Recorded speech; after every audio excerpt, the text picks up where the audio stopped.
السلام عليكم ورحمة الله وبركاته. إلى حضرة النبي المصطفى رسول الله صلى الله عليه وسلم وآله الكرام وأصحاب عظام لهم الفاتحة. أعوذ بالله من الشيطان الرجيم. بسم الله الرحمن الرحيم. الحمد لله رب العالمين الرحمن الرحيم مالك يوم الدين إياك نعبد وإياك نستعين اهدنا الصراط المستقيم صراط الذين أنعمت عليهم غير المغضوب عليهم ولا الضالين آمين. الحمد لله رب العالمين وبه نستعين.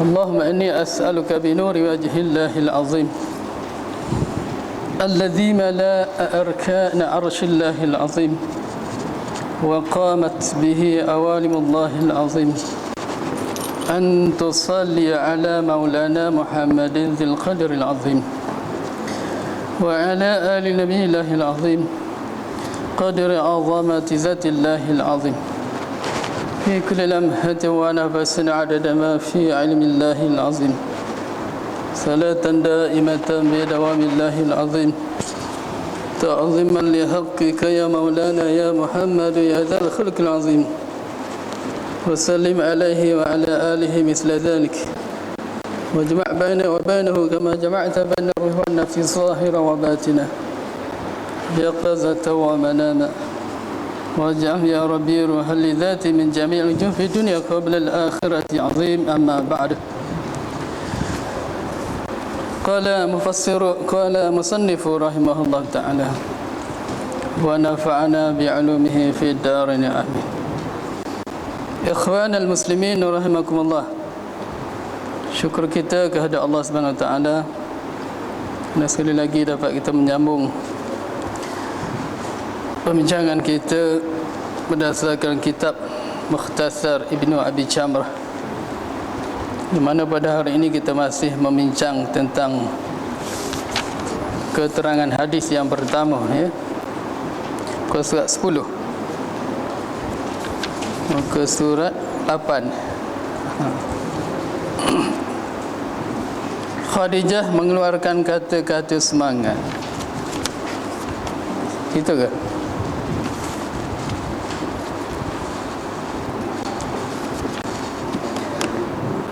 Apa yang diceritakan junjungan tentang kejadian di atas dirinya itu dijawab oleh Khadijah dengan perkataannya bahawa tidak sekali-kali, dan dijauhlah diri kiranya sebagaimana yang dikatakan itu. Demi Allah, tiada dihina engkau oleh Allah buat selama-lamanya. Dan sebab-sebab yang diberikan oleh Khadijah ialah kerana ada 5 sebab, ya. Lalu kita dah baca bagaimana ketika Nabi SAW dipeluk oleh Jibril AS 3 kali, sehingga datanglah rasa ketakutan dalam diri Nabi. Maka lari balik ia, Nabi SAW mendapatkan Khadijah Al-Kubra diminta diselimutkan, dan Nabi berkata, ya, dalam keadaan ketakutan,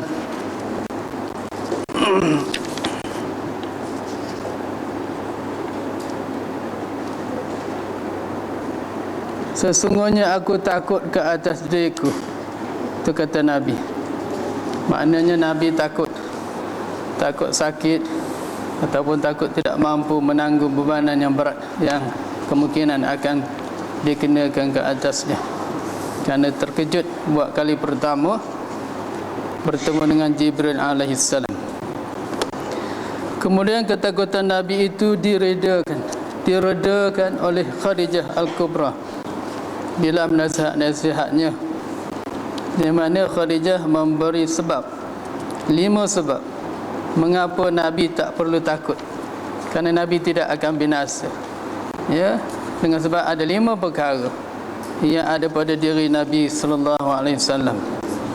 Yang pertama, kata Khadijah, junjungan sebenarnya memperhubungi rasa kasih sayang pada kaum kerabatnya secara berbuat baik kepada mereka dengan harta ataupun dengan tenaga, berziarah dan dengan mengucapkan salam.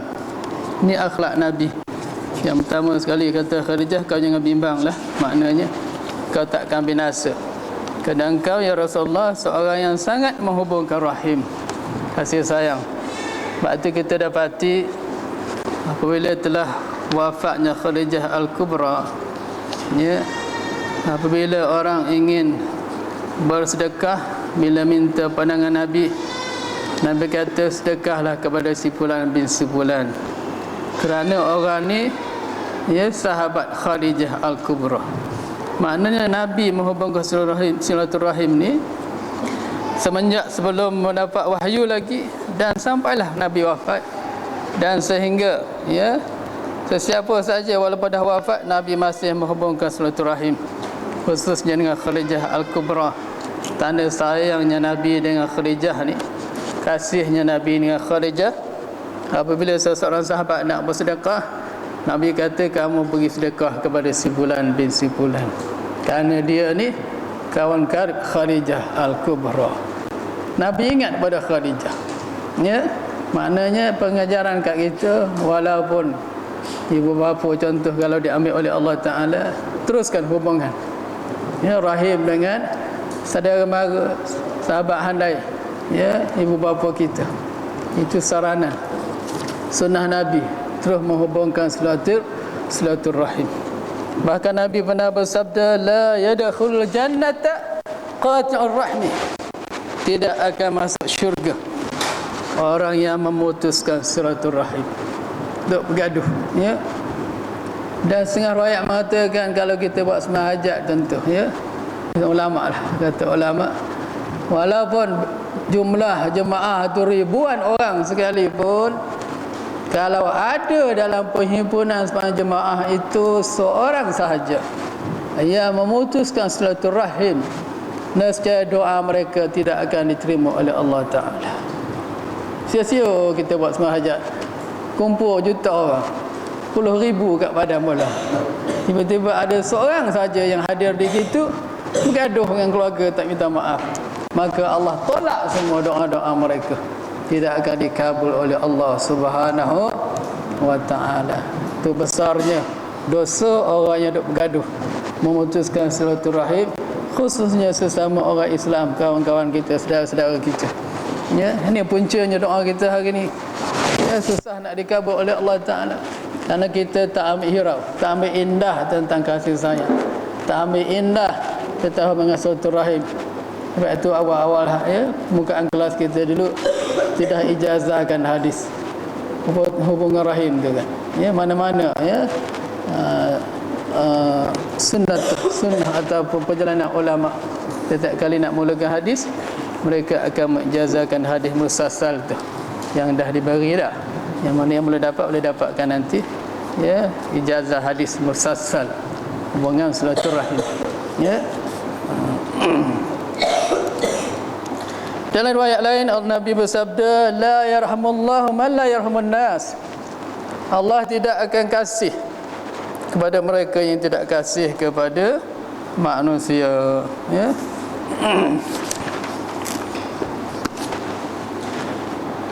Yang kedua, mengapa Nabi tak perlu takut? Ini kata-kata nasihat daripada Khadijah. Khadijah ni tengok seorang isteri yang salihah, ya. Dalam kisah hadis ni juga kita boleh ambil pengajaran, bila nak mencari seorang isteri, carilah isteri yang salihah, isteri yang boleh memberi nasihat kepada suami, ya, boleh menenangkan jiwa suami. Sebab itu Nabi pernah bersabda, ad-dunya mata'un, dunia ni perhiasan, wa khairu mata'iha, wa khairu mata'iha al-mar'atu salihah, dan sebaik-baik perhiasan dunia ialah perempuan yang salihah, ya. Ad-dunya mata'un wa khairu mata'iha al-mar'atu salihah, dunia ini mata', perhiasan, dan sebaik-baik perhiasan ialah perempuan yang salihah, ya. Sebab kalau nak cari carilah perempuan yang salihah. Antara sifat perempuan yang salihah akan sentiasa menasihati suaminya, seperti mana Khadijah Al-Kubra, ya, dan dia orang yang cerdik. Kalau nak nasihat bila orang cerdik juga, kalau tak cerdik nasihat macam mana, ya. Tapi apa nasihat Khadijah yang kedua?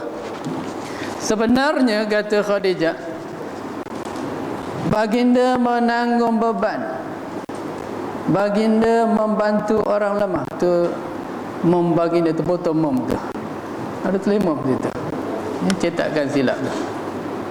Baginda membantu, nak ayat begitu, letak membantu lepas baginda tu, ya.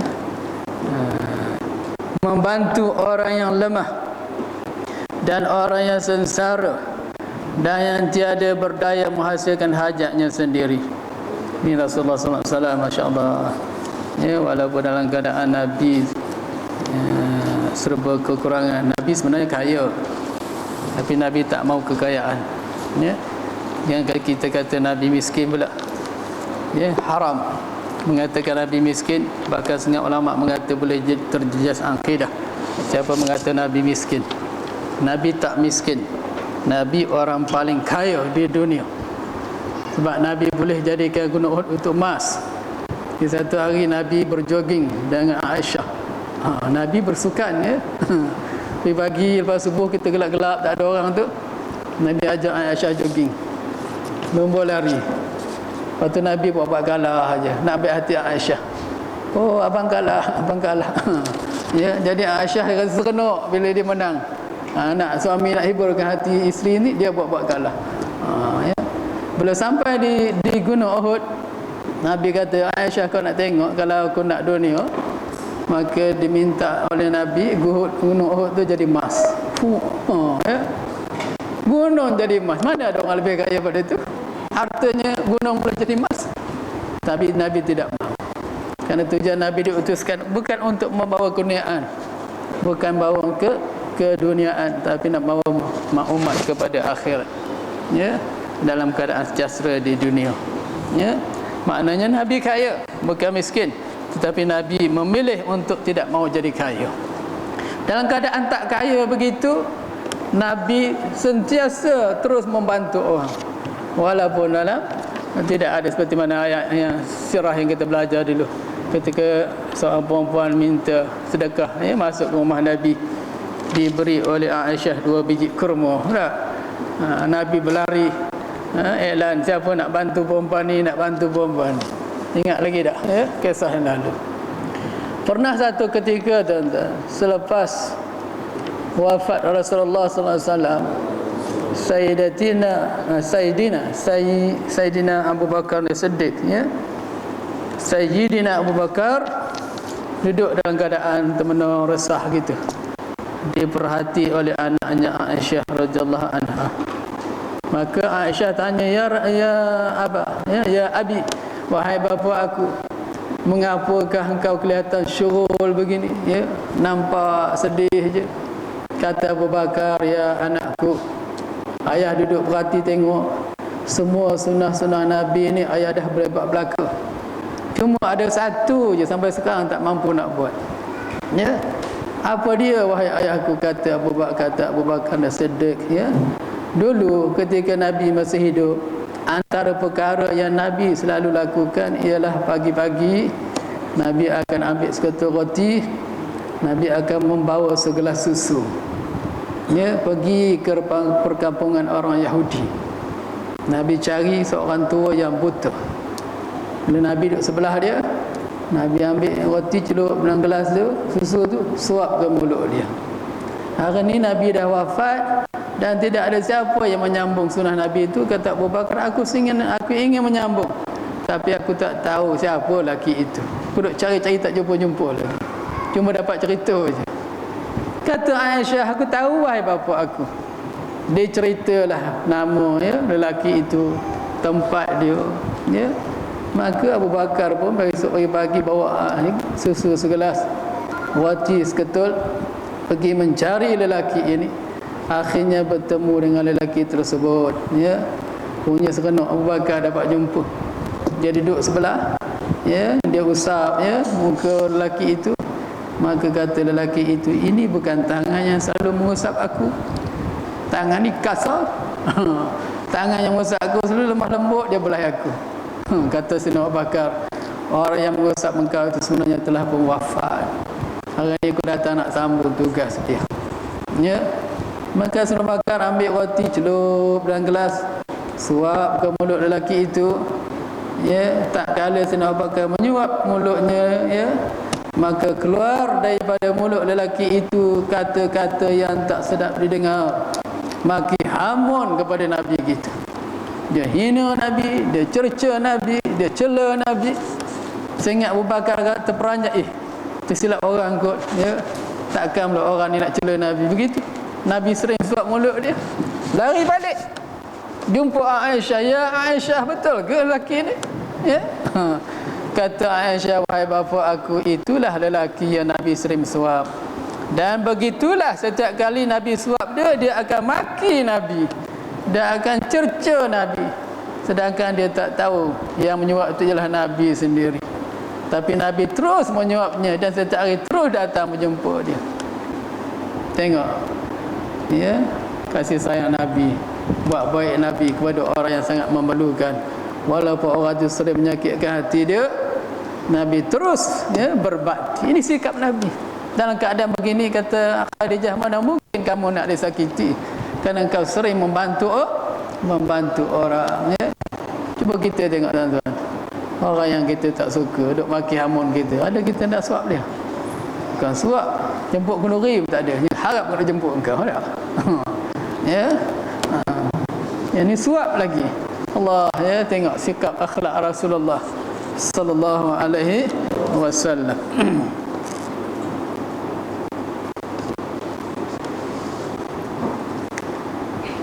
Yang ketiga, Nabi sungguh-sungguh berusaha untuk memberi bantuan kepada fakir. Yang tadi menanggung beban orang yang lemah. Itu sama dalam bentuk bantuan-bantuan tenaga, bantuan nasihat, ataupun bantuan-bantuan amal, ya. Yang ketiga dalam bentuk bantuan-bantuan kewangan kepada fakir-fakir miskin. Dalam bahasa Arab ni kita tengok hadis. Kita tengok hadis balik. Kau surat 2 tadi.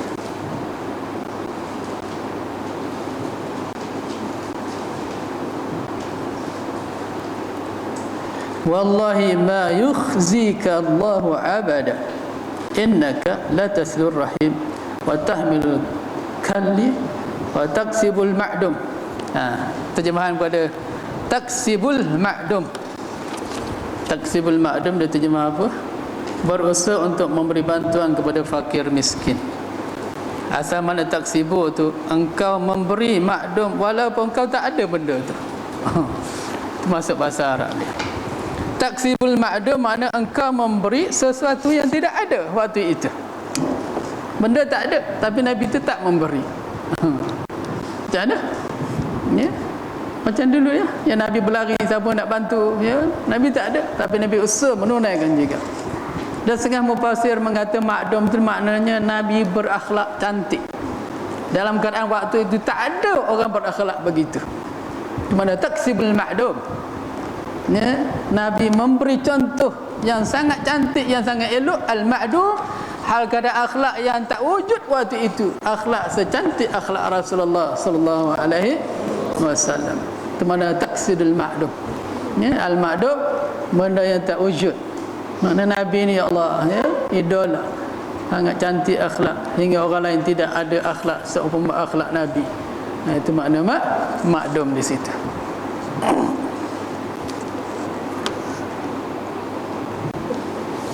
Yang keempat, gemar dan sukanya Nabi menjamu tetamu-tetamu, pengadif, ya, duyuf, serta melayani mereka. Tetamu-tetamu ni tuan-tuan, dia membawa rahmat, ya. Sesiapa yang rumahnya selalu disinggahi oleh tetamu, rumahnya sentiasa diberkati, dirahmati oleh Allah.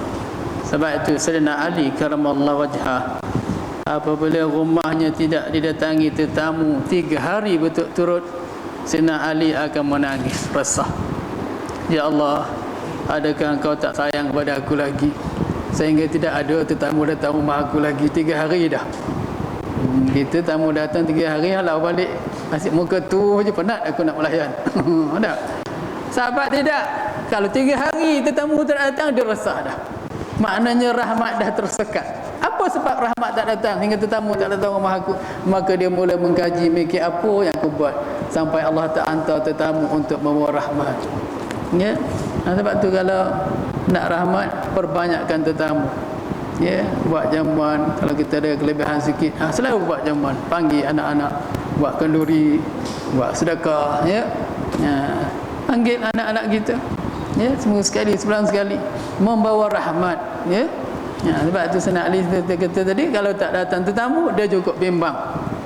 Ya, sebab apa? Tetamu bawa rahmat, bila tak datang, rahmat tak sampai.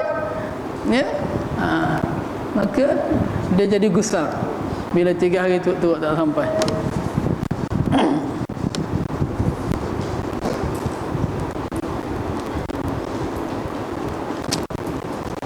Ini akhlak Nabi lah.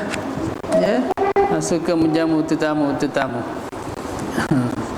Dia sebenarnya melayan tetamu ni di zaman jahiliyah lagi.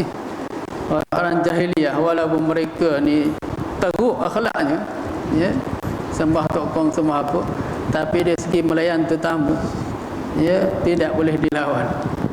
Ya, andai kata tetamu tu yang datang itu pembunuh ayah dia sendiri, datang nak bertandang rumah dia, dia sambut. Dia kenal orang ni, dia orang yang bunuh bapa aku dah 10 tahun aku cari. Tiba-tiba muncul depan rumah dia jadi tetamu. Dia lupa seketika dendam dia jemput. Mau naik ke atas, dia jamu makan sebagai tetamu. Bila orang terbalik turun tangga, dia kejar semula bawa pedang. Ni yang bunuh bapa aku tadi. Tapi bila jadi tetamu, dia lupa dendam dia. Ya, dia layan sebagai tetamu. Tu zaman jahiliyah. Kita yang sepatut dah jadi orang Islam, lebih pada tu sepatutnya. Ya, mesti melayani tetamu. Hak-hak tetamu nak kena jaga. Dalam tempoh 3 hari. Ya, hak dia, makan dia, tempat dia kena jaga. Ya, hak dia 3 hari, hak tetamu.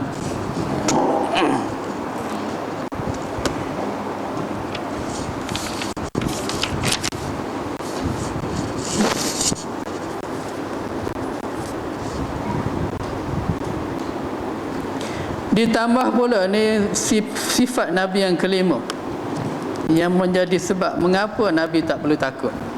Ya? Ini antara poin-poin yang diberi oleh Khadijah sebagai motivasi kepada Nabi kita. Jangan bimbang, jangan takut, kamu tak akan binasa, kerana ada pada diri kamu perkara-perkara, ya? Yang tersebut. Yang kelima, ditambah pula bahawa Nabi sentiasa menolong, membela kebenaran, menegakkannya hak, serta menolak kezaliman, ya, tipuan dan kecerobohan daripada mengenai ke atas orang lain. Ya, Nabi sentiasa mencegah kezaliman. Nabi sentiasa membawa kedamaian. Ya, seperti mana Nabi dalam peristiwa meletak batu asas Hajar Aswad ketika pembinaan Kaabah, tak, Nabi dapat selesaikan, ya, pembalahan kaum. Tak, waktu belum jadi Nabi lagi, ini Nabi ambil Hajar Aswad tu, letak, ya, letak atas serapan. Segala ketua-ketua kafilah pegang kain tadi, bawa ke Kaabah. Nabi ambil, letakkan Kaabah. Ya, dapat selesai pergaduhan sesama kaum mereka. Ya.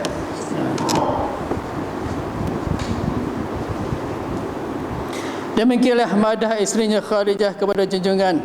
Kata-kata yang membuktikan kesucian, kejujuran perasaan hati seorang isteri kepada suaminya. Juga dengan menzahirkan kata-katanya itu menambahkan keteguhan jiwa serta ketetapan dan pemperansangan kepada junjungan dalam perkara yang akan dihadapinya kelak. Baik. Seterusnya Khadijah membawa junjungan menemui Waraqah. Ya, dalam hadis yang kita dah baca dulu, dah baca penterjemahan dia. Hari ini dia punya kupasannya. Setelah itu Setelah Khadijah memberi nasihat kepada Rasulullah, menenangkan Rasulullah, ya, supaya jangan bimbang, ya. Maka bila Nabi dah tenang, dah sejuk, ya, Khadijah bawa Nabi sallallahu alaihi wasallam bertemu dengan Waraqah, ya.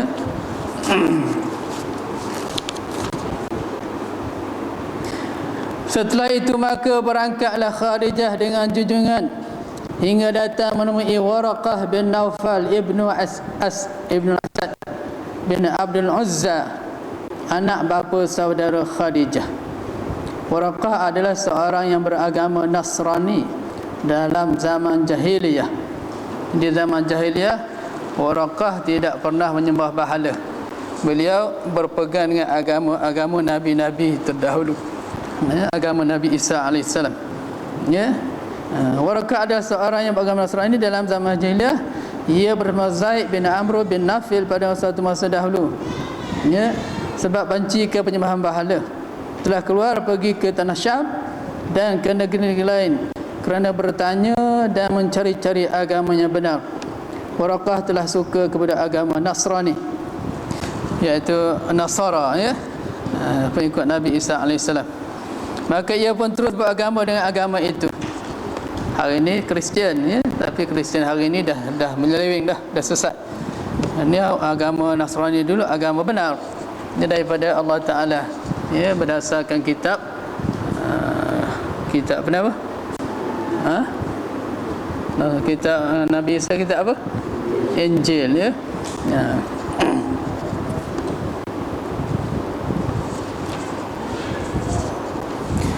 Waraqah lebih suka kepada agama Nasrani, maka ia pun terus beragama dengan agama itu. Ia boleh menulis dengan bahasa Ibrani. Bahasa Ibrani ni bahasa Hebrew, bahasa Yahudi sekarang ni, ya, sebagai bahasa Ibrani. Hingga pernah ditulis daripada Injil apa yang dihendaki Allah Ta'ala, dia menulis. Jadi Waraqah ni pernah menyalin dah, ya, kitab-kitab Injil ni dalam bahasa Hebrew, ya.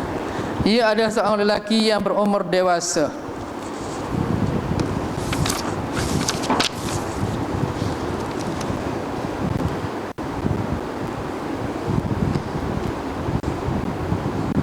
Kita tengok dalam bahasa Arab.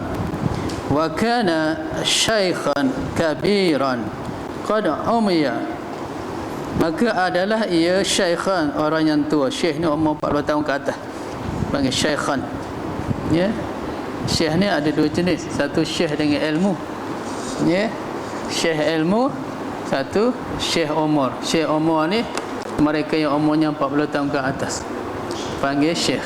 Ataupun mereka yang berilmu panggil syekh juga, ya. Jadi Waraqah ni orang tua. Wa kana umya, dan dia adalah buta. Ada terjemah situ, ya, tambah situ pada terjemahan tu. Wa qad amiya, dia buta, tambah pada terjemahan tu.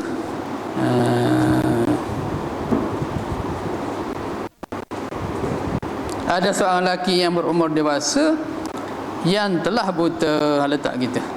Waqad amiyah makna yang telah buta. Makna Waraqah ni buta, tapi dia dapat kesan bila nampak Nabi, dia boleh kesan.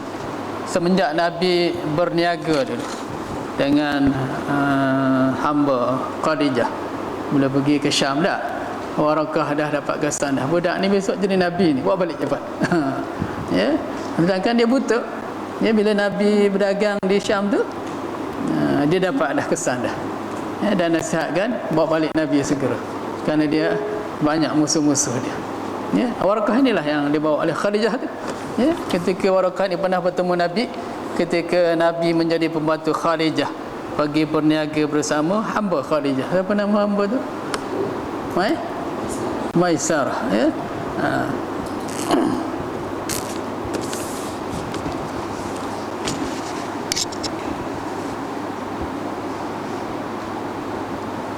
Maka kepadanya lah telah dikatakan oleh Khadijah, wahai anak bapa saudaraku, cubalah dengarkan daripada anak saudara engkau ini. Dia kata, apa nama, Warakah ni anak saudara, bapa saudara, mana sepupu dia lah, ya. Kemudian dengar pula daripada anak saudara kau ini. Khadijah kata, Nabi kita ni anak saudara Naufal, anak saudara Warakah, ya. Pada zahirnya kalau kita tengok mudah-mudah seolah-olah dia anak saudara betul, sedangkan Warakah ni orang tua dah, ya. Sebab orang Arab ni dia walaupun lapis ketiga keempat dia masih kata abnak lagi, anak-anak lagi, ya? Bapa, ya. Kemudian dia menggunakan anak saudara ni kerana nak mentakzimkan Nabi sallallahu alaihi wasallam. Kalau kita nak ikut salah silah dia, cuba kita salin dulu dia punya salah silah keturunan, ya, supaya nampak apa maksud saudara dia.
Dia kata, wahai anak bapa saudaraku. Kalau sini betul lah, ini bapa Khadijah, Khadijah binti Khuwailid. Khuwailid ni bapa Khadijah ni saudara dengan Naufal. Makna Warakah ni anak saudara Khadijah. Di sini betul lah, makna sepupu dia. Tapi dengar oleh kamu akan anak saudara engkau, iaitu Nabi Muhammad. Sedangkan Nabi Muhammad dengan Warakah anak saudara ke tidak? Bukan tak? Berapa salah silah tu? Muhammad sallallahu alaihi wasallam bin Abdullah bin Abdul Muttalib bin Hashim bin Abdul Manaf bin Qusay. Sedangkan Warakah bin Naufal bin Asad bin Hamzah bin Qusay bertemu kat sini. Ya. Jadi sebenarnya dia ada hazah mudah begitu. Anak kepada anak bapa saudara engkau, dia asal gitu. Ya, tok saudara tu panggil bapa saudara juga dalam bahasa Arab. Ya, moyang saudara tu pun tok panggil bapa saudara juga. Jadi dengarlah daripada anak kepada anak tok saudara kau. Gitu. Ya. Tapi bahasa Arab ni dia panggil abak juga, bapa saudara. Ya.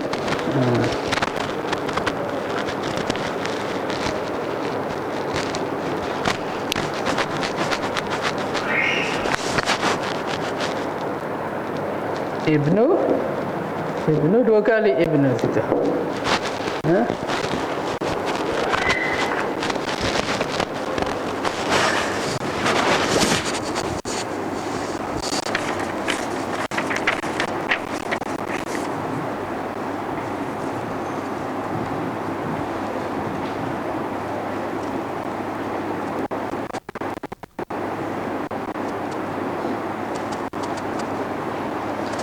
Ya Abu Ammi, dia kata, ya ibna ammi, wahai anak pak saudara aku.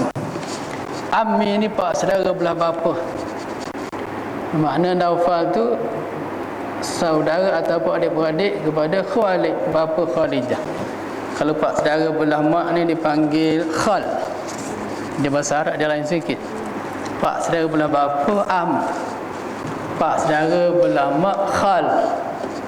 Ya, mak saudara belah bapa ammah. Mak saudara belah mak panggil khallah. Itu bahasa Arab. Ya. Maknanya kalau adik abang bapa kita ammah, abang mak kita khal. Ya. Abang kepada bapa am, pakcik. Abang kepada mak khal, pakcik juga. Tapi dia panggil khal, khali. Ya khali, hai pak saudaraku belah mak. Ya ammi, hai pak saudaraku belah bapa. Itu bahasa Arab ni dia kaya. Ni bahasa kita sama je dah. Pakcik semua. Ya, pak belakang.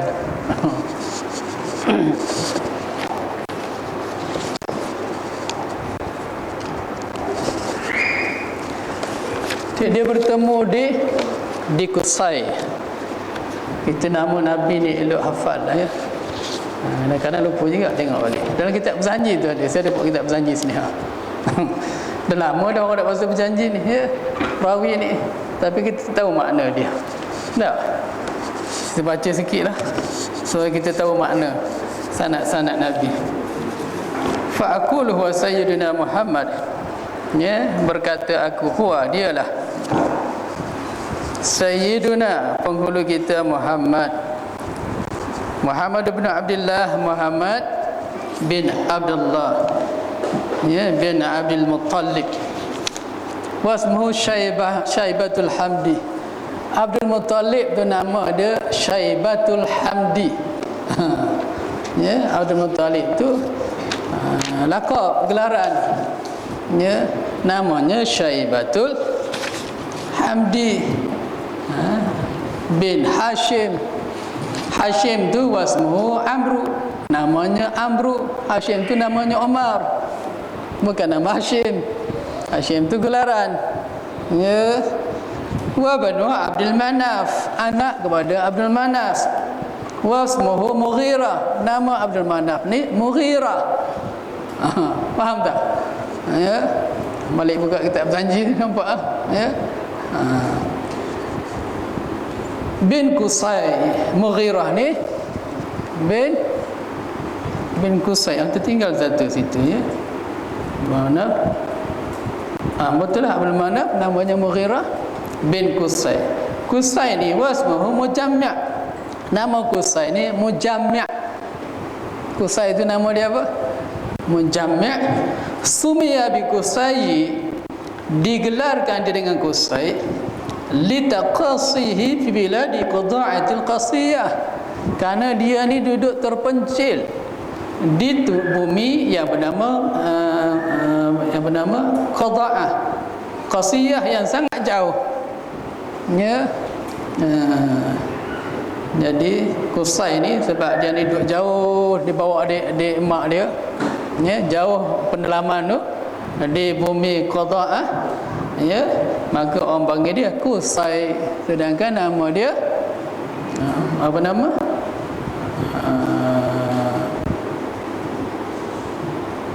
Nama dia Mujammi', ya. Kemudian ila an a'adahu Allah Ta'ala ila haramil muhtarami fa mahimah. Kemudian dikembalikan dia kepada Mekah. Daripada tempat yang jauh tu, orang bawa Qusay ni pergi ke Mekah, besar kat situ. Ya. Dipelihara di Mekah. Ibni Kilab, anak kepada Kilab. Wasmu Hakim. Kilab ni namanya Hakim bin Murrah, anak kepada Ka'b bin Luay bin Ghalid bin Fahrin. Fahrim ni namanya wasmuhu Qusay, Quraisyun. Orang Quraisy ni berpunca daripada Fahrin. Ya, Fahrin ni namanya Quraisyun.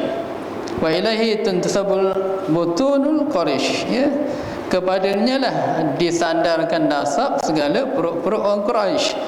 Makna segala keturunan orang Quraisy berasal daripada Fihrin tadi yang namanya Quraisyun, ya.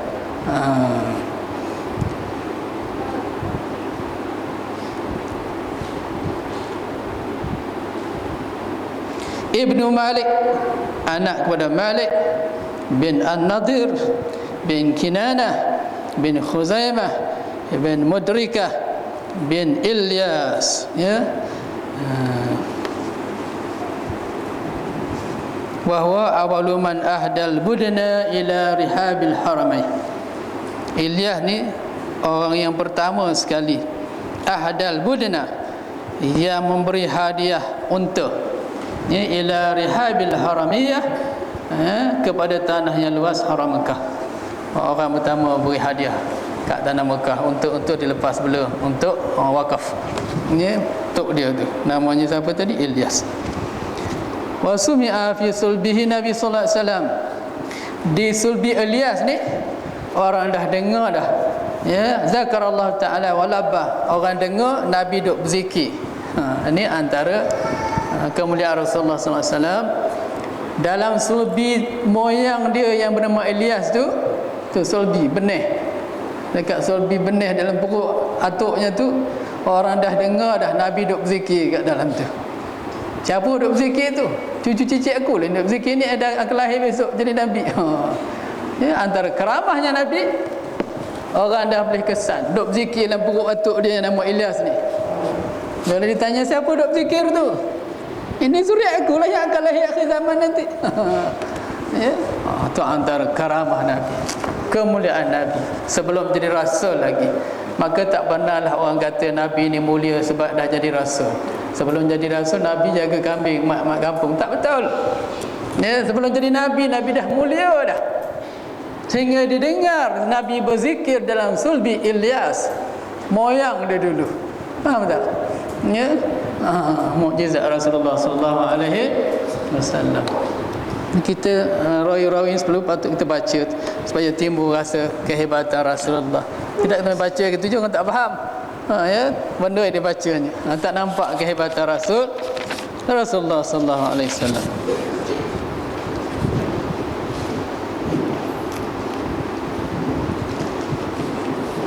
Ibnu Mudarrib bin Nizar, ya, anak Mudar, anak Nizar bin Ma'addin bin Adnan. Ya, di sinilah silkun nazamat faraidah ba'da nusaniyah asaniyah. Inilah keturunan umpama lu'lu'. Faridah tu permata yang bagus, yang jadi sunnati saniyah, keturunan, ya, yang menyata keturunan ini hadis-hadis yang sahih. Kemudian daripada sinilah dia angkat kepada Khalil Ibrahim, ya, daripada Adnan. Jadi seeloknya kita hafallah sanad Nabi sampai Adnan, ya, dibaca selalu sampai kita boleh hafal. Setengah ulama mewajibkan 18 keturunan Nabi ni perlu dihafal, ya, sampai kepada Adnan. Kita kembali kita kepada keterangan hadis tadi. Jadi kata Khadijah kepada Waraqah tadi, wahai anak bapa saudaraku, ya ibnu ammi, ya, hai anak saudara bapa aku, yakni sepupu aku lah, cubalah dengar daripada anak saudara engkau ini, iaitu anak kepada anak kepada anak pada saudara engkau, ya, anak pada moyang kau. Faham tak? Ya.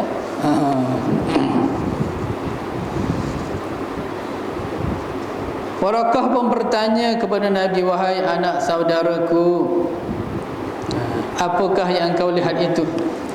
Lalu dikhabarkan oleh Rasulullah sallallahu alaihi wasallam akan khabaran yang dilihatnya, ya, nampak Jibril dan sebagainya. Ini cerita habislah sampai dipeluk dan sebagainya, ya. Baik.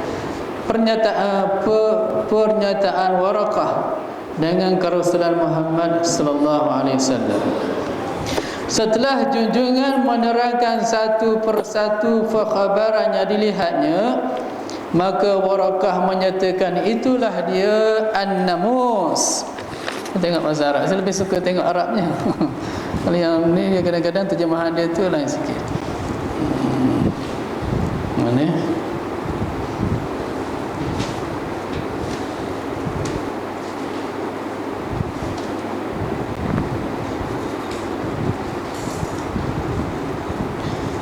Faqala lahu Waraqah hadan namus. Itulah namus. Namus ni gelaran bagi nama Jibril. Namus ni lawan bagi jasus.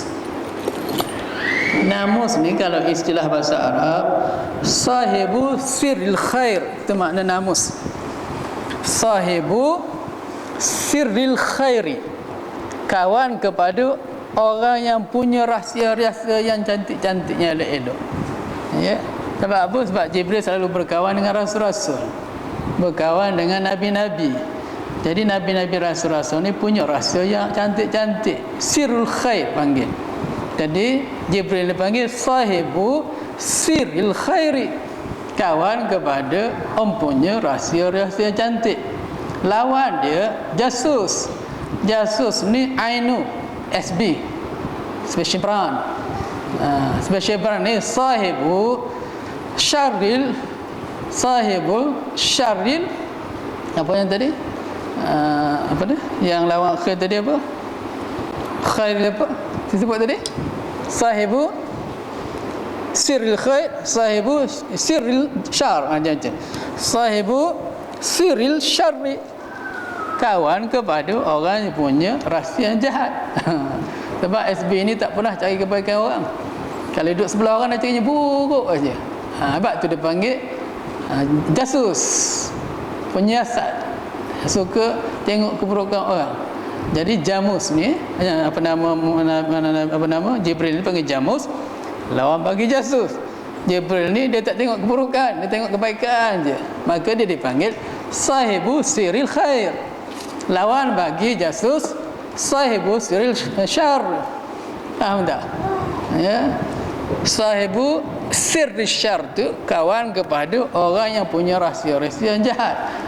Iaitu SB. SB itu gelaran dipanggil sebagai jasus, ya.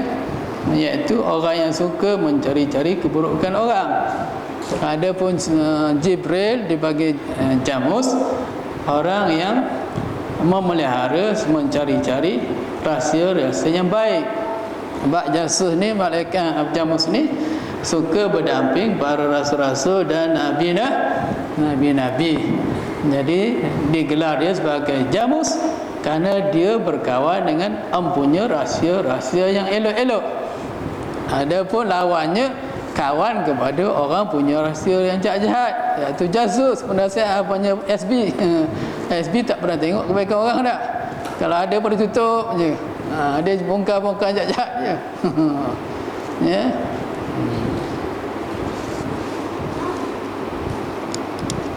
Dalam bahasa Arab panggil ain, al-ain. Ya. Minta maaf lah, tapi tak semua SB macam tu. Dia cari kebaikan dan cari keburukan tu, nak elakkan supaya nak hindarkan kemungkaran, ya. Dah baik tak payah nak suruh dia baik dah. Hanya jahat tu nak dicegahnya. Ya. Bila jahat, dia nak cegah tu tak apalah. Siasat yang jahat supaya nak cegah kejahatan, itu baik. Jangan siasat yang jahat nak menjatuhkan orang, itu tak elok. Ada? Ya.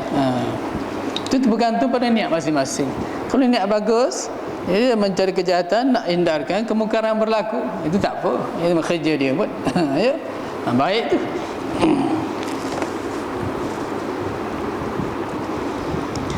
Iaitu Jibril alaihissalam, ya. Kata Warakah, yang kamu lihat itu ialah namus, iaitu Jibril yang pernah diturunkan oleh Allah ke atas Musa alaihissalam, ya. Sambungnya lagi, sambung Warakah, sekiranya aku masih muda remaja. Tengok bahasa Arab ni mana.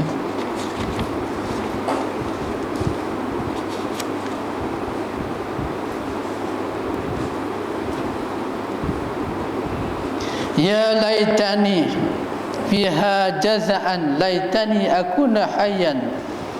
Ya laitani, dia mengeluh, amboi kalaulah boleh. Maksud gitu. Ya, tapi tak terjemah itu dah. Rasa melahirkan rasa kehampaan dalam hati dia. Ya laitani, amboi kalaulah boleh. Ya. Itu sebab apa? Sebab Warakah ni dia walaupun dia tua, tapi himmah diri dia untuk berjuang nak pelihara agama ni mudah. Umur tua, himmah dia mudah. Ya. Jadi walaupun pada adatnya dia rasa macam tak boleh hidup dah, bila Nabi dilantik jadi Nabi nanti, dia kata aku mungkin tak sampai umur ke situ dah. Ya, mati awal dah, sebab dah tua ni. Tapi walaupun pada adatnya dia merasa umur tak sampai ke sana, tapi himmahnya teringin nak berada di sana, nak membantu Nabi dalam perjuangan. Dengan sebab tak tercapai sebab umur dah tua tu, dia dah mengeluh tu, amboi rasa rugi, menyesal di hati. Sebab himmah dia sangat tinggi. Ini satu pengajaran kita. Biarlah umur kita tua, tapi semangat kita, kekuatan jiwa kita untuk agama Allah biar sentiasa muda. Ya, jangan umur tua semangat pun tua. Aku ni bukan tak nak tolong, bukan tak nak datang mengaji, tapi tak daya dah tua, biarlah yang muda-muda datang mengaji. Itu tak mau. Itu umur tua semangat pun tua, tak mau gitu. Kita biar tua semangat muda. Ya. Aku ni ya, dah tua, tapi kalau boleh aku nak pergi juga ni. Dia gitu. Ya, baru dia usaha tak?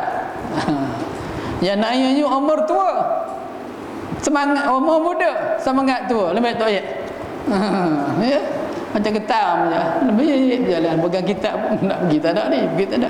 Muda lagi. Tu memanglah ya, rugilah. Jadi antara hadis kita kena ambil pengajaran, biar jadi seperti Warakah. Walau tua umurnya, semangatnya masih muda belia, ingin terus menegak agama Allah Subhanahu wa ta'ala. Sebab tu dia melahirkan rasa kehampaan, kerana berdasar adat umurnya tak mungkin dia boleh sempat bertemu zaman Nabi dilantik jadi Rasul. Tapi keinginan sangat mendalam untuk ada di sana menyebabkan dia rasa kecewa. Maka lahirlah perkataan, ya laitani, aduh ruginya aku. Gitu. Ya, faham? Ya.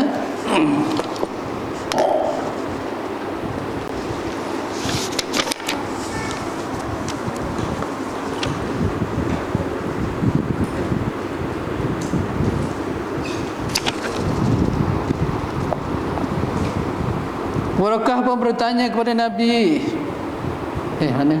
Terlantar. Naik ke atas pula, ke bawah ni ya. Sekiranya aku masih muda remaja, masih hidup segar bugar, ketika akan dikeluarkan engkau kelak oleh kaum engkau. Bila dia sampai kat situ, di sini junjungan menyampuk lalu bertanya, apakah mereka hendak mengeluarkan aku? Bila Warakah kata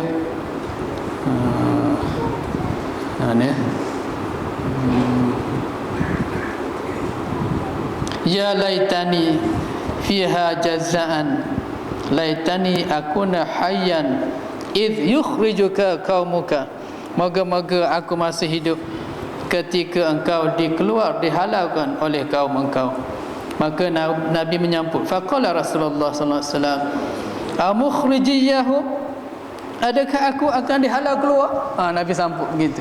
Bila Warakah kata, mudah-mudahan aku akan sempat hiduplah ketika engkau dihalau keluar oleh kaum engkau sendiri. Maka Nabi beranjat, Nabi kata, aku kena halau keluar ke? Ya.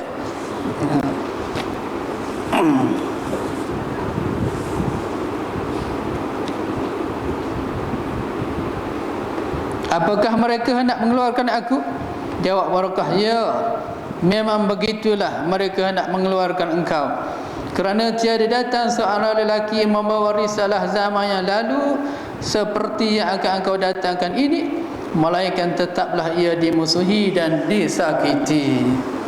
Ini dah menjadi sunnatullah dalam nak menterbiah rasul-rasul dan para mujahid. Ya, siapa saja yang membawa tugas-tugas kenabian nak menegak agama Allah Ta'ala pasti diuji, ya, oleh masyarakat, termasuklah kaum kerabat sendiri sekalipun, yang mana yang menjadi musuh pada agama Allah Ta'ala. Mereka cukup sakit hati kepada pejuang-pejuang agama Allah Subhanahu Wa Ta'ala, ya, cari jalan sedaya upaya nak menjatuh, nak menghalang, ya, daripada agama diteruskan, ditegakkan di muka bumi ini, ya. Seperti mana British datang ke tanah Melayu ni, ia duduk tangkap, ya, ulama-ulama pejuang-pejuang tu bukan kerana nak sembahyang, nak puasa je. Bagi mereka kalau nak sembahyang, nak puasa, dia tak kisah, dia boleh buat masjid. Ia duduk tangkap Tok Janggut, Tok Rahman, Tok Makilau tu kerana mereka nak memperjuangkan agama Islam, nak pastikan penduduk tanah Melayu ni berpegang dengan Islam, tak terpengaruh dengan dakwah British. Tu je sebab dia marah tu. Tapi kalau setakat nak sembahyang, nak puasa, nak duduk kat masjid 4 bulan 40 hari pun tak marah. Dia buat masjid besar lagi. Yang dia marah siapa saja nak pelihara Islam, tegak Islam, nyah kekufuran daripada hati orang Islam, tu dia marah.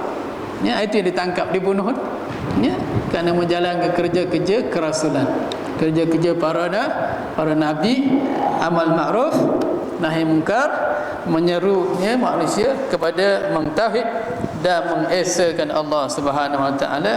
Jadi punca hasad, dengki, kemarahan, dendam, kesumat segala musuh-musuh agama Allah Subhanahu Wa Ta'ala.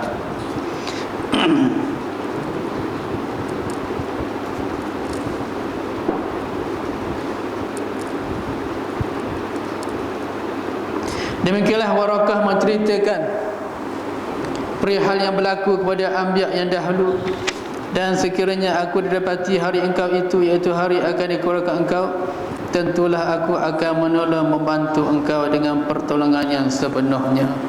Ini harapan yang sangat tinggi, ya, dalam hati Warakah. Walaupun dia sedar dia dah tua, tapi himmah keinginan tu masih muda. Kalau boleh biar boleh hidup sampai ke situ, ya. Kemudian tidak berapa lama Warakah pun meninggal dunia. Dengan itu berikut pula terputusnya wahyu selama 3 tahun. Selepas kematian Warakah, maka wahyu terhenti. Berapa lama? Setengah ulama kata 3 tahun, setengah ulama kata 4 bulan. Itu khilaf pada ulama pada menentukan berapa lama wahyu itu terhenti, ya. Dalam masa terputusnya wahyu itu, junjungan berduka cita yang amat, hingga diceritakan bahawa junjungan pernah pergi ke puncak bukit mengharap-harapkan turun wahyu.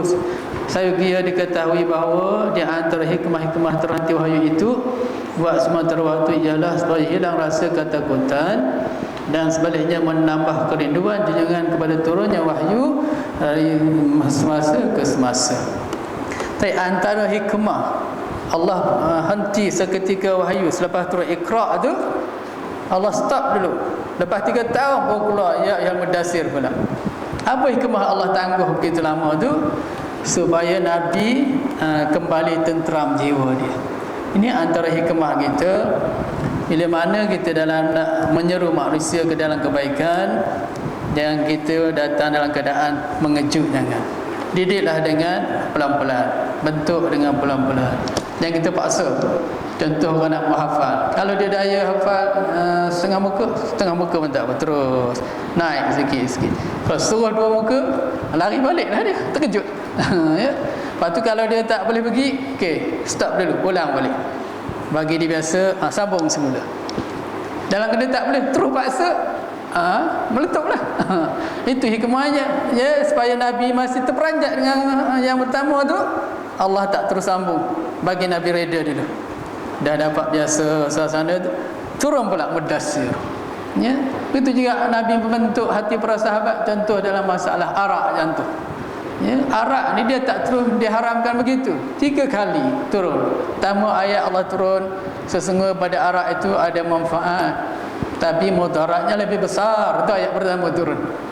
Jadi orang yang hati jiwa tu lembut, oh kalau begitu arak ni tak boleh minum lah sebab manfaatnya besar. Maka sebahagian sahabat tak minum walaupun turun ayat mengatakan tak haram.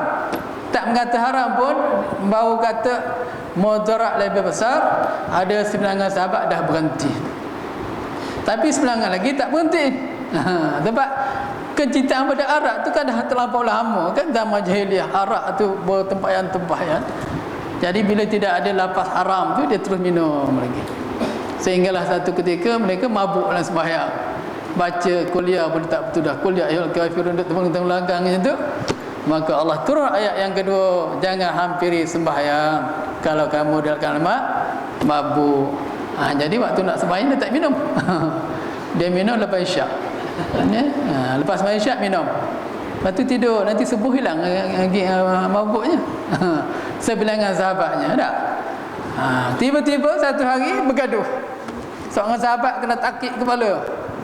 Tu kopak kepala tu. Baru turun ayat haramkan arak terus kerana dia mendatangkan pergaduhan. Itu makna Allah latih jiwa step by step by step. Ya, dia tak boleh drastik gitu. Jadi terperanjat pada agama ni, jangan kita payah-payahkan nanti orang lari.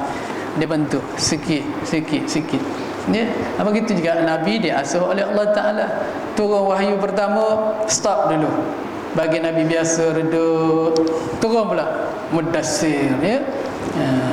Tidak kita meluat, jadi jauh, ya.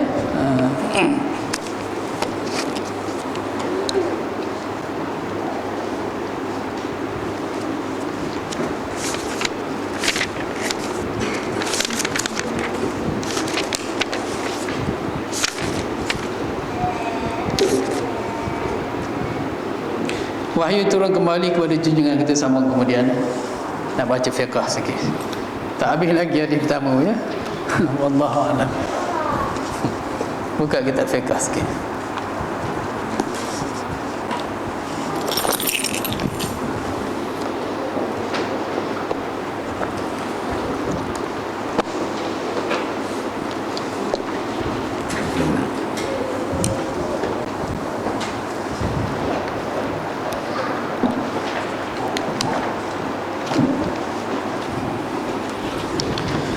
Qala musannifu rahimahullah ta'ala wa nafa'ana bi'ulumihi fid darani amin. Kitab fiqh kita sampai mana itu?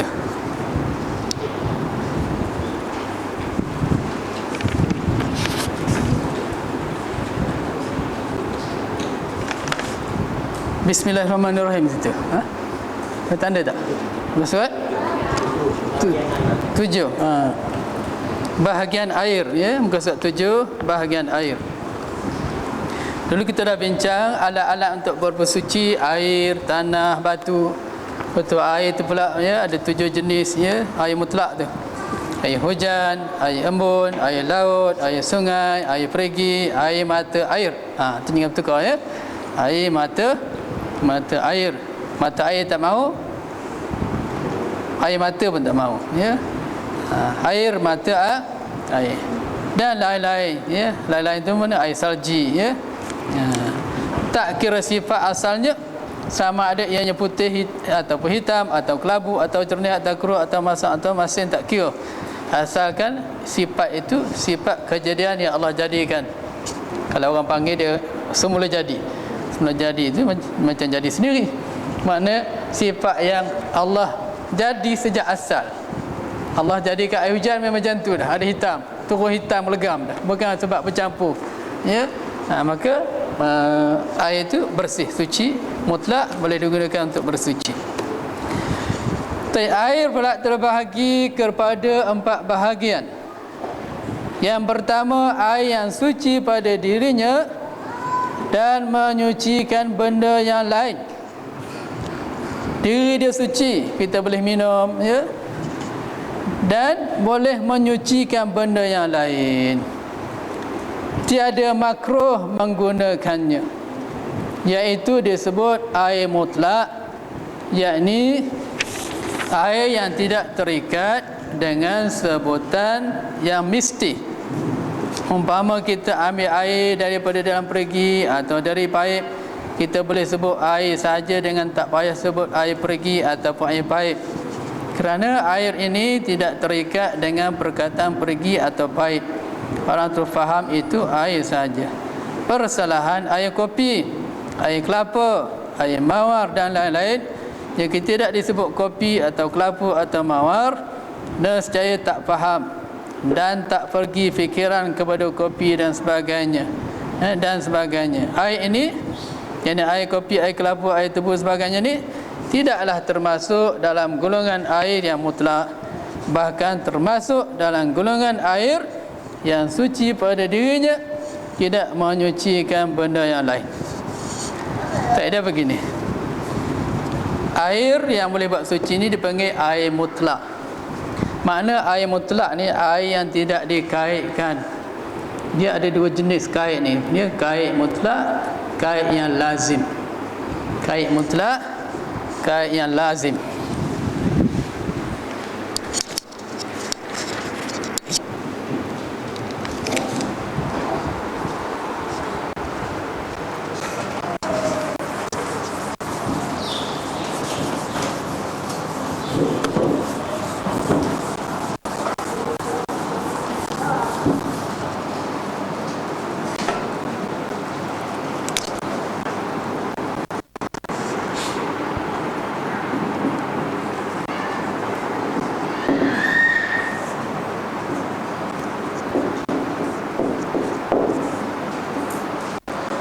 Air kait yang lazim, dia terjemah tadi kait yang mesti. Dia terjemah apa tadi? Sebutan yang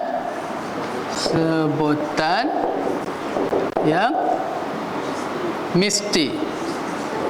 Apa maksud sebutan yang mesti, kait yang lazim ni? Dia beri contoh, air tebu, air kelapa. Baik, kalau kita pergi kedai,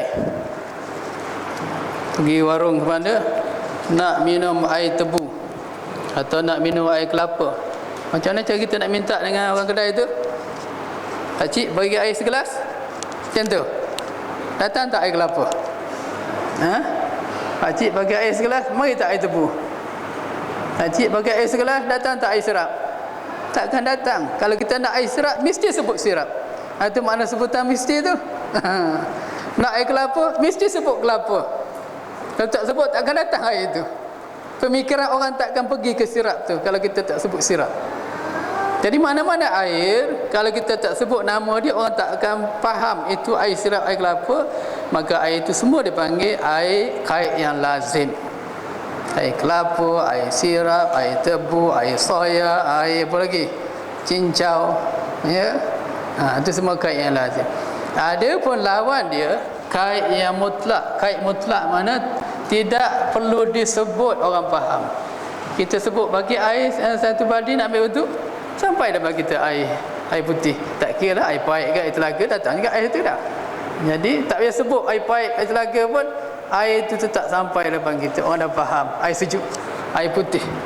Kita panggil air mutlak. Air mutlak mana air yang tak perlu dikaitkan. Tak payah sebut kait dah, air mutlak aja. Air mutlak, makna mutlak, tak perlu dikaitkan dengan sebutan apa-apa. Mana-mana air kalau kita tak sebut, orang tak faham, baru kena sebut, maka air itu air yang kait lazim. Air begitu tak boleh buat bersuci. Sebut air apa pun, air kopi, air apa lagi yang selalu kita minum? Coca-Cola, tak sebut Coca-Cola, air apa lagi? Air zam-zam, itu air mutlak ya. Air apa? Milo. Itu semua dipanggil kait yang lazim. Kat situ dia tak tulis kait lazim, yang tambah situ, itu bahasa Arab. Dia tulis sebutan yang mesti. Mana air mutlak, air yang lain daripada air ni. Betul tak? Ya, yang lain daripada air yang tak boleh, tidak kena sebut nama dia baru orang faham. Air begitu bukan mutlak. Maknanya selagi kita kena sebut nama dia baru orang faham, orang air itu tak boleh buat bersuci. Ya, air tebu, air kelapa, air serap, air cincau, ya, Sebab air begitu, kalau kita nak mesti sebut nama dia. Kalau tak sebut, orang tak faham. Bersalahan air mutlak tadi, air payah, air sungai, air telaga tu satu jenis je, walaupun nama lain. Sebut air, sampailah air putih kat depan kita. Tak payah sebut nama pun tak apa. Maka air tu boleh diambil buat bersuci, dia panggil air mutlak. Boleh faham? Ya.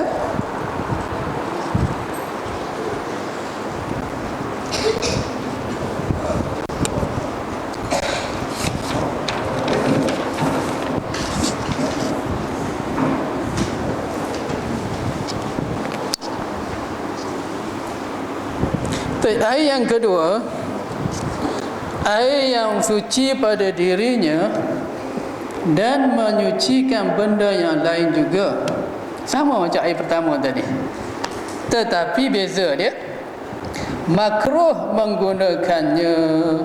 menggunakan tu pada badan orang yang ditakuti kena sakit sopak, ataupun bertambah kuat sopaknya, ataupun jadi kekal sopaknya. Kalau yang tak sakit jadi sakit, yang dah sakit bertambah kuat, ataupun yang dah sakit takkan hilang sakit tu buat selama-lamanya. Dengan sebab guna air tu, maka mengguna air tu hukumnya makruh.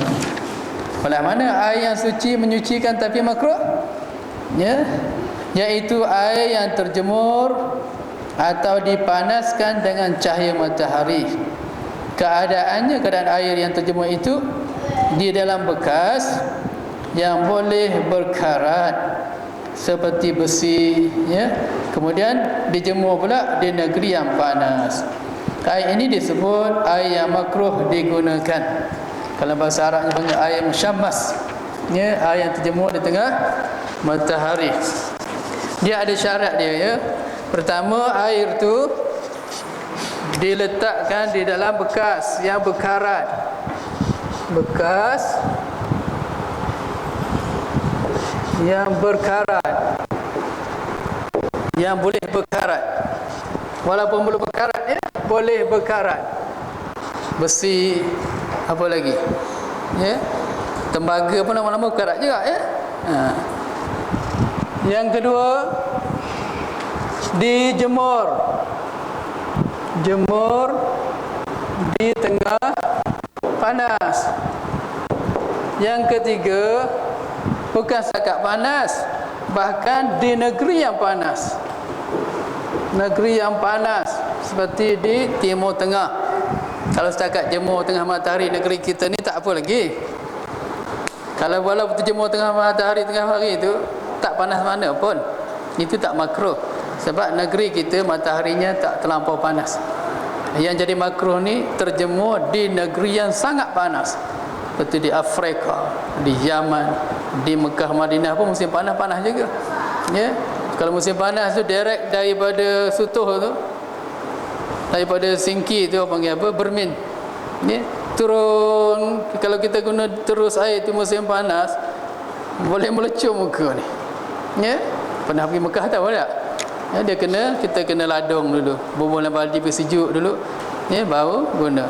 Kalau direct daripada air yang duduk di atas syiling, atas Sutuh tu, seperti air meregak lah gunanya, sebab terlampau panas.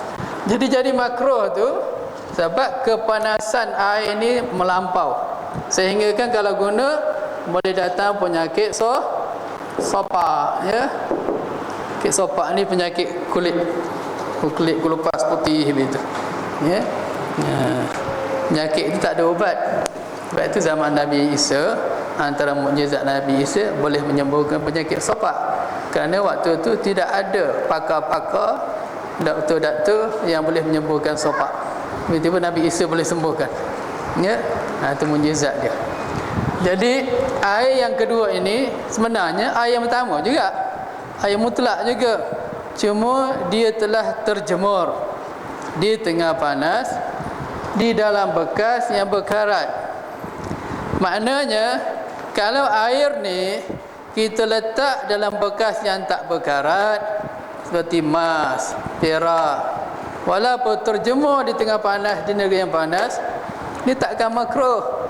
Kerana air yang duduk dalam emas, perak, dia tidak ada tindak balas kimia berlaku. Kalau dalam besi tu ada tindak balas kimia tu.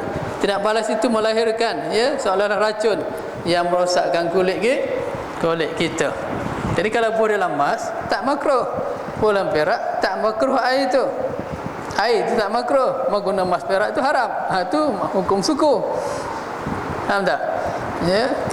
Air itu kalau dibubuh dalam bekas yang tak berkarat, seperti dalam baldi plastik, ataupun dalam kualah batu, walaupun terjemur tengah panas, di negeri panas sekalipun, dia tetap tidak makruh, kerana dia tidaklah sampai membawa kepada menyebabkan penyakit sopak pada kulit badan. Yang makruh ni 3 syarat tadilah.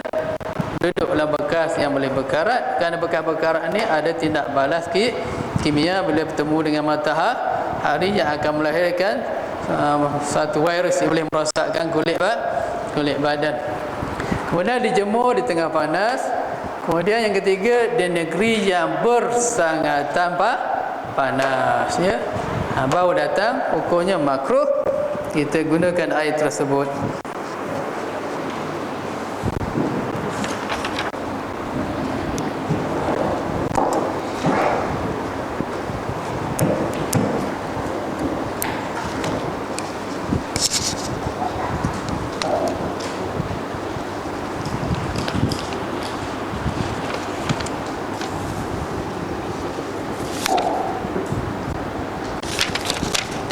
Yang demikian tidaklah termasuk bekas yang diperbuat daripada emas ataupun perak ataupun plastik. Tak masuklah sebab dia tak ada tindak balas kimia menyebabkan sakit sopak tadi. Sebaliknya makruh juga digunakan air yang sangat panas ataupun sangat sejuk. Ini tak kira air itu terjemur matahari tak terjemur. Kalau terlampau panas makruh juga, seperti air yang kita jerang dalam cerik. Makruh tu kalau tidak diyakini mudarat.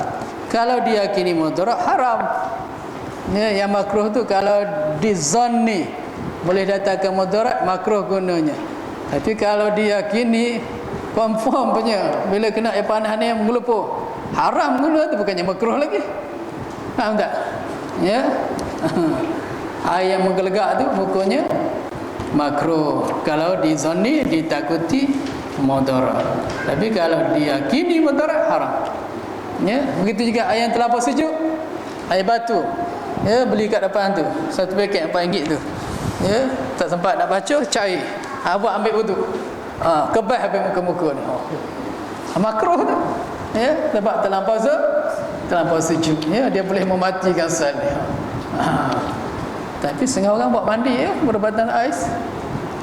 Kerana ais ni walaupun dia sejuk, sebenarnya darjah je lebih pada 100 darjah tu. Terlampau panas jadi sejuk. Sebab tu neraka paling panas, setengah ulama katakan neraka paling dahsyat, neraka paling sejuk, bukan panas. Ada kaum kata begitu, tengah neraka panas tak?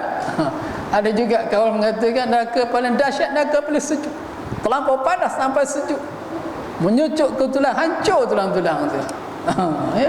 Wallahu alam, tak jumpa riwayatnya, cuma kata ulama. Yang ketiga, boleh faham tak ayat yang kedua tak? Ayat musyammas ni air yang terjemur di tengah matahari, iaitu air mutlak yang pertama lah juga. Tapi air ni boleh jadi hilang makruh dengan kita sejukkan dia. Maknanya kalau nak guna juga, sejukkan dulu, biar dia sejuk, bau, hilanglah makruhnya. Sebab dah tidak ada alasan dia, tidak ada yang mudaratnya dah. Yang ketiga, air suci pada dirinya tidak boleh menyucikan benda yang lain. Dia suci, boleh buat minum, kalau kena badan baju pun boleh buat sembahyang, taklah menjadi penghalang kepada sah sembahyang. Cuma tak boleh guna untuk buat bersuci saja. Diri dia suci, tapi tidak boleh buat bersuci, tidak sah dia buat bersuci dengan dia. Iaitu disebut air mustakmal. Mustakmal ni mana air yang telah digunakan, itu panggil isim maf'ul daripada istakmala. Istakmala yasta'milu, isim fa'il dia Mustakmal, isim maf'ulnya mustakmal, ya, yang telah digunakan, yakni air yang telah digunakan buat mengangkat hadas basuh yang pertama. Hadas tu pada wuduk yang wajib ataupun hadas pada mandi yang wajib. Faham tak? Ya. Kita nak sembahyang, wuduk tak ada ni, maka mengambil wuduk tu jadi wajib ke sunat? Wajib. Sebab kita berhadas, untuk mengesahkan sembahyang perlulah ambil wuduk untuk mengangkat hadas tadi. Jadi panggil wuduk tu wuduk wajib. Tapi kalau wuduk dah ada, katakan kita sembahyang zuhur, lepas tu nak sembahyang asar, wuduk zuhur tadi masih ada, boleh tak ambil wuduk lagi sekali? Boleh, bahkan sunat. Sunat yang ada wuduk, memperhuri wuduk walaupun wuduk dah masih ada, maka wuduk tu bagi wuduk sunat. Itu tak termasuk dalam hukum ni. Ya, yang jadi mustakmal ni wuduk yang wajib sahaja. Ya, wuduk yang dan kita ambil wuduk dalam keadaan kita sedang berhadas. Ya. Jadi bila kita ambil wuduk, mana-mana anggota yang wajib dibasuh, ya, anggota wuduk, bila kita basuh kali pertama, mana anggota yang wajib dibasuh? Ha? Muka, lagi? Tangan, lagi? Kepala sapu je, tak payah basuh. Kaki, ya, itu anggota yang wajib dibasuh. Jadi bila kita ambil wuduk, kita basuh kali pertama, air kena. Bila air tu kena, tangan kita ada hadas tak waktu tu? Ada hadas, sebab kita tak ada wuduk lagi. Bila ada hadas, air tu kerja dia menghilangkan hadas tu. Dia angkat hadas di tangan, seolah-olah macam dia cuci buang. Cuma hadas tu benda abstrak, benda yang tak boleh dilihat. Dia faham reti je ada hadas di situ. Ya, maknanya bila ambil wuduk, kita telah mengangkat hadas di situ. Jadi sekarang ni tangan kita dah bersih, sebab air yang kita basuh tu telah beroperasi menghilangkan hadas itu. Maka air itu dipanggil mustakmal, telah digunakan untuk hilangkan hadas. Maka air itu bila kita tadah, itu dah panggil air mustakmal, sebab dia telah bekerja nak hilangkan hadas. Tapi kalau kita basuh kali kedua, tangan kita ada hadas tak lagi? Dah tak ada, sebab dah suci dibasuh kali pertama tadi. Okey, kita basuh kali kedua, kita tadah. Apa hukum air tu? Tetap suci, bukan mustakmal. Sebab tak diguna untuk mengangkat hadas, sebab tak ada hadas di tangan. Sebab tu dia kata basuhan kali pertama saja. Sebab basuhan kali pertama itu dalam keadaan anggota kita masih berhadas, maka air itu berperanan untuk menghilangkan hadas tadi. Tapi pada basuhan kali kedua, tak payah dah air nak kerja dah, memang dah tak ada hadas, cuma nak menyempurnakan saja basuhan pertama. Faham tak? Ya, yang kedua dan yang ketiga tu. Jadi kalau kita ambil wuduk, kalau kita sayang air, basuhan pertama tu jangan tadah dulu, ataupun nak tadah berbekal air. Lepas tu basuhan kedua tu lap dulu tangan tu, kita tadah. Air yang kita tadah basuhan kedua tu boleh guna semula untuk basuh yang ketiga. Sebab air itu tidak mustakmal, sebab anggota kita dah tidak ada hadas. Sebab tu kita basuh kali kedua. Faham? Ya. Jadi yang mustakmal ini apabila kita mengambil wuduk, basuhan kali yang pertama. Sebab itulah dia kata wuduk yang wajib. Ada apa wuduk yang tak wajib, yang macam yang ulang tadi? Tidak ada air mustakmal di situ, boleh tadah, boleh guna pula untuk wuduk yang ketiga nanti. Sebab anggota kita tak ada hadas kan? Kita cuma memfahami wuduk. Faham? Kita dah ambil wuduk waktu zuhur. Lepas sembahyang zuhur, nak sembahyang asar, wuduk tu tak batal. Ambil lagi sekali wuduk. Lepas tu kita tadah air itu. Adakah air itu dipanggil air mustakmal? Tidak. Sebab apa? Sebab tidak ada proses penggunaan air untuk menghilangkan hadas. Sebab anggota kita memang tidak ada dah ada wuduk pertama tadi. Faham? Maka air itu tetap mutlak, boleh gunakan lagi untuk ambil wuduk kali yang ke bawah pula, ya. Sebab tu dia kaitkan di situ. Wuduk yang wajib, basuhan yang pertama. Sebab pada wuduk yang wajib itu menunjukkan anggota kita masih berhadas. Basuhan pertama menunjukkan anggota kita masih berhadas. Wuduk yang sunat, anggota kita dah tidak hadas. Basuhan kedua, anggota kita dah tidak hadas. Maka tak wujud hukum mustakmal di situ. Boleh faham? Ya.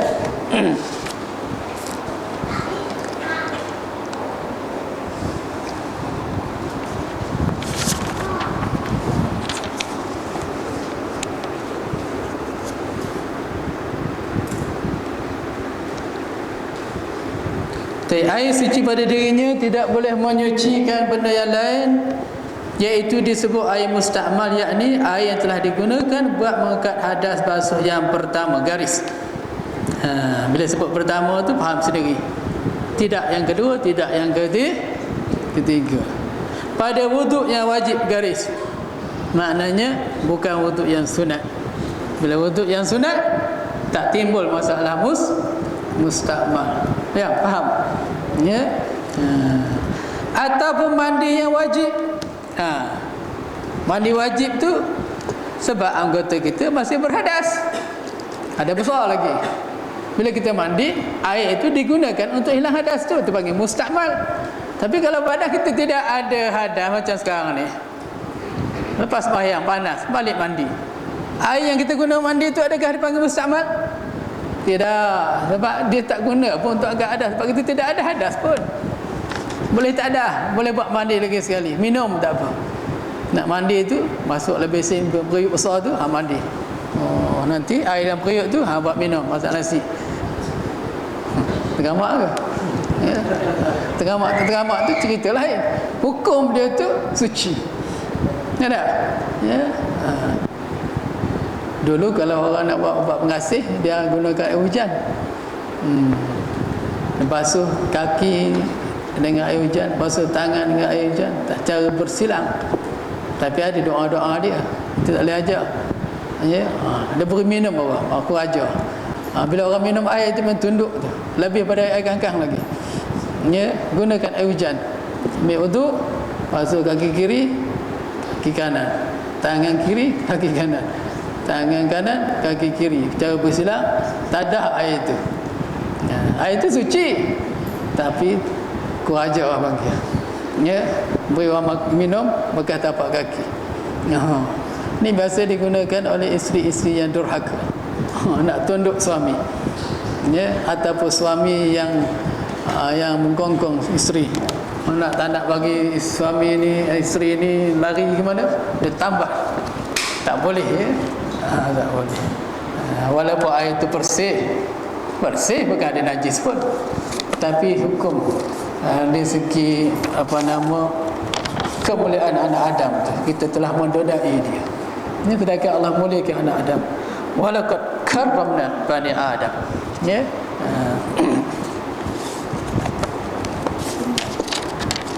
Dua belas dah tuan-tuan. Dah mana nak pergi?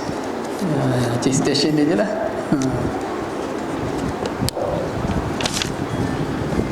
Baik. Atau mandi yang wajib, mafhumnya kalau mandi yang tidak wajib tidaklah menyebabkan air itu jadi mustakmal, ya, kerana anggota badan kita tidak berhadas, ya. Demikian juga air yang telah digunakan buat membasuh benda yang kena najis. Kita bijak ke datang tu, kan nak sambung sikit. Tak boleh bertahan ke, dia nak tangguh dah ni. Ni cerita pasal basuh kain pula. Tadi ambil wuduk. Tak ada nada. Mungkin ada muslimat tu, dia ada urusan, kita tangguhlah. Ya, insya-Allah kita sambung ke datang pada membincangkan air mustakmal dengan sebab membasuh benda najis pula. Wallahu a'lam. Al-Fatihah. A'udzubillahi minasyaitanir rajim. Bismillahirrahmanirrahim. Alhamdulillahirabbil alamin. Arrahmanir rahim. Maliki yaumiddin. Iyyaka na'budu wa iyyaka nasta'in. Ihdinas siratal mustaqim. Siratal ladzina an'amta 'alaihim ghairil maghdubi 'alaihim waladdallin. Amin. Bismillahirrahmanirrahim. Alhamdulillahirabbil alamin. والصلاة والسلام على أشرف الأنبياء والمرسلين وعلى آله وصحبه أجمعين. اللهم فقهنا في الدين وارزقنا فهم النبيين إلهام الملائكة المقربين وحفظ المرسلين برحمتك يا أرحم الراحمين. اللهم إنا نسألك علما نافعا ونسألك عملا متقبلا ونسألك رزقا واسعا حلالا طيبا. اللهم إنا نعوذ بك من علم لا ينفع ومن قلب لا يخشع ومن نفس لا تشبع ومن دعاء لا يسمع. ربنا آتنا في الدنيا حسنة وفي الآخرة حسنة وقنا عذاب النار. وصلى الله وسلم على سيدنا محمد وعلى آله وصحبه أجمعين والحمد لله رب العالمين. السلام عليكم ورحمة الله وبركاته.